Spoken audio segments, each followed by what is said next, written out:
Healthy and டேஸ்டியான கம்பு தோசை. இதை செய்கிறதுக்கு கம்பை 3 மணி நேரம் ஊற வச்சுக்கோங்க. 250 கிராம் கம்புக்கு 4 பச்சை மிளகாய், ஒரு துண்டு இஞ்சி, கொஞ்சம் உப்பு போட்டு நல்லா கொரன்னு அரைச்சிக்கோங்க. கடையில் கம்பு மாவு வாங்கி தோசை ஊற்றலாம், ஆனால் அது இந்த அளவுக்கு சாஃப்டாக டேஸ்ட்டாக இருக்காது. கம்பு வாங்கி ஊற வச்சு அரைச்சாதான் இந்த டேஸ்ட் வரும். அதனால் இந்த மாதிரி ட்ரை பண்ணி பாருங்கள்.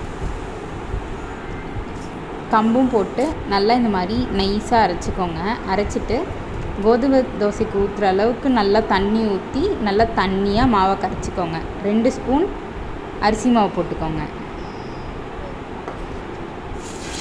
கோதுமை தோசை ஊற்றுற மாதிரி நல்லா கல்லை சுற்றி இந்த மாதிரி தண்ணியாக ஊற்றுனீங்க அப்படின்னா நல்லா கிறிஸ்பியாக மொறுமொறுன்னு டேஸ்ட்டாக கம்பு தோசை ரெடி ஆயிரும். கண்டிப்பாக ட்ரை பண்ணி பாருங்கள்.